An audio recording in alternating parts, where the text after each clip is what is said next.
Selamat pagi, salam sejahtera. Isu hangat pagi ini, kenyataan Anwar pelik, kata Najib.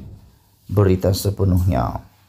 Bekas Presiden UMNO Datuk Seri Najib Razak yang dikatakan turut menandatangani akuan bersumpah SD menyokong Datuk Seri Anwar Ibrahim menjadi Perdana Menteri, menyifatkan kenyataan Presiden PKR itu semalam sebagai pelik dan tidak benar.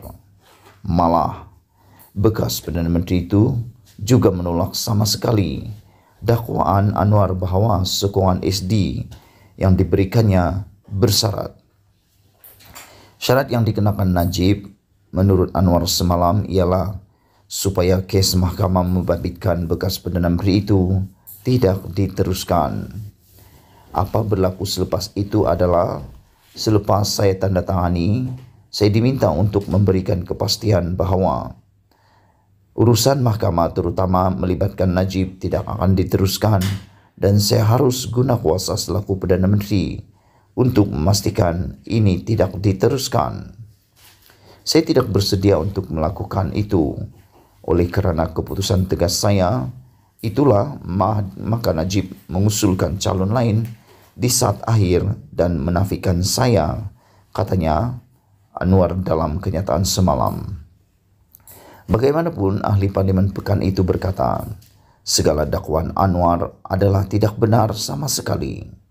Najib mendakwa, beliau tidak pernah menggunakan saluran politik untuk menggugurkan kes mahkamah yang sedang dihadapinya. Saya tidak pernah minta sesiapa untuk gugurkan kes saya melalui pengaruh politik. Saya adalah orang parti dan saya akan sentiasa taat kepada keputusan parti, katanya dalam kenyataan hari ini. Bagaimanapun, katanya, beliau pelik kerana jika benar Anwar memperoleh sokongan majoriti, kenapa pula Istana Negara tidak melantiknya sebagai Perdana Menteri? Sekiranya apa yang Anwar kata adalah benar bahawa dia ada sokongan 120 ahli parlimen, kenapa pula Istana Negara tidak lantik dia jadi Perdana Menteri? Dan kenapa dia tidak buktikan sokongan itu melalui undian dalam parlimen, termasuk dengan cara menggagalkan undian bajet 2021 ketika itu, katanya.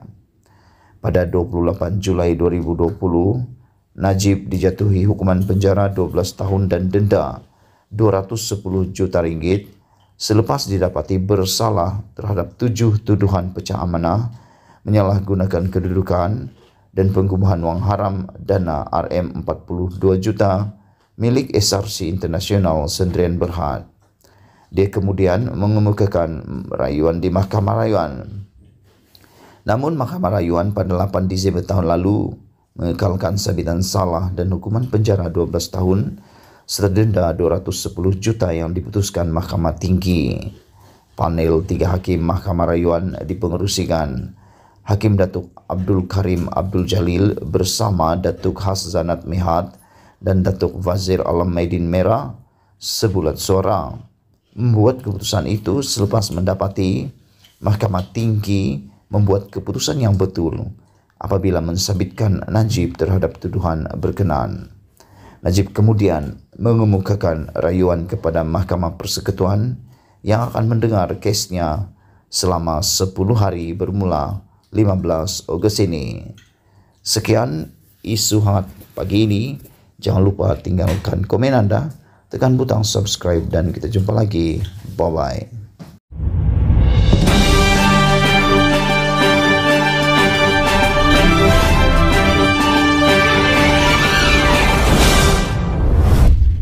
Salam sejahtera. Isu hangat hari ini, Anwar akhirnya akui ada SD, Najib sokong jadi Perdana Menteri, Tajudin bercakap benar. Ulasan sepenuhnya. Datuk Seri Anwar Ibrahim akhirnya mengakui menerima surat akuan bersumpah daripada Datuk Seri Najib untuk menjadi Perdana Menteri sebelum ini, sekaligus mengesahkan pendedahan bekas Ahli Majlis Kerja Tertinggi UMNO MKT UMNO Datuk Seri Tajudin Abdul Rahman. Baru-baru ini Tajudin yang juga Ahli Parlimen Pasir Salak mengakui ada menandatangani SD menyokong Anwar semasa krisis politik tahun lalu selepas diarah Presiden UMNO Datuk Seri Ahmad Zahid Hamidi dan turut menamakan Najib turut melakukan perkara sama. Anwar mengakui kewujudan SD tersebut, bagaimanapun terdapat syarat sokongan yang dibuat Najib supaya kes mahkamah mensabitkan bekas Perdana Menteri itu tidak diteruskan. Apa berlaku selepas itu adalah, selepas ditandatangani, saya diminta untuk memberi kepastian bahawa urusan mahkamah terutama melibatkan Najib itu tidak akan diteruskan dan saya harus guna kuasa saya selaku Perdana Menteri untuk memastikan ini tidak diteruskan. Saya tidak bersedia untuk melakukan itu. Oleh kerana keputusan tegas saya, itulah maka Najib mengusulkan calon lain di saat akhir dan menafikan saya, katanya dipetik laporan FTMT semasa satu majlis di Port Dickson. Selain itu, Ketua Pembangkang itu turut mengakui Najib dan Zahid antara 15 pemimpin UMNO yang membuat SD menyokong beliau sebagai Perdana Menteri.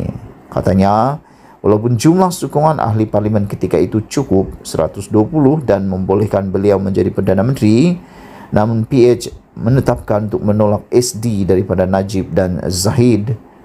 PH pada ketika itu menyatakan walaupun jumlah sehingga 120, prinsip kita tak menerima SD daripada Najib dan Zahid, tapi dia ada hak untuk tanda tangan menyokong sesiapa. Jadi kita masih ada 118. Jadi walaupun jumlah cukup dan laluan untuk saya menjadi PM sudah cukup kuat, saya tidak bersedia untuk kompromi soal kebebasan badan kehakiman, katanya lagi. Terdahulu, Tajuddin semasa sidang media pada Isnin berkata, walaupun pemimpin UMNO melaung-laungkan no DAP no Anwar, sebaliknya mereka menandatangani SD menyokong Anwar menjadi PM tahun lalu. Tajuddin juga mengakui beliau adalah salah seorang yang diminta menandatangani SD kerjasama Zahid dan Anwar. Tajuddin itu berkata, terpaksa akur pada arahan dan menandatangani SD selepas bermasa muka dengan Zahid kerana tidak menyokong Anwar. Sekian isu hangat pagi ini. Jangan lupa tinggalkan komen anda. Kita jumpa lagi. Bye-bye.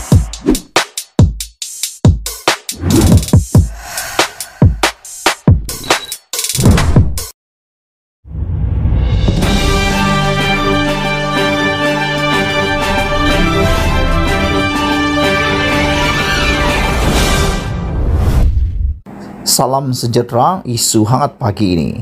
Undian tak menyebelahi kerajaan hilang dari Twitter pejabat Perdana Menteri. Berita sepenuhnya. Undian berkaitan keberkesanan pasukan khas jihad tangani inflasi yang diumumkan Ismail Sabri Yaakob semalam kini tiada lagi di Twitter pejabat Perdana Menteri.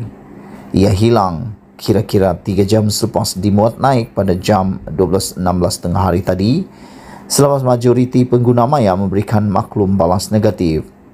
Dalam undian itu, pengguna maya ditanya sama ada mereka bersetuju bahawa pasukan khas terbaru itu mampu menyelaraskan penyelesaian dalam menangani inflasi dan kenaikan harga barang dengan lebih berkesan. Setakat jam 3.15 petang, seramai 93.1% daripada 1.503 menjawab tidak setuju. Hanya 2.7% bersetuju, manakala 4.3% lagi tidak pasti. Pasukan 5 menteri bersama Ketua Setiausaha Negara Muhammad Zuki Ali itu akan merangka strategi serta menyelaras tindakan berkaitan inflasi, khususnya mengawal kenaikan harga barang. Isu kenaikan harga barang terus menjadi perhatian ramai dengan pelbagai pihak mendesak kerajaan mengambil langkah segera bagi menangani kesukaran yang sedang dialami rakyat. Sekian isu hangat hari ini. Jangan lupa tinggalkan komen anda, tekan butang subscribe dan kita jumpa lagi. Bye-bye.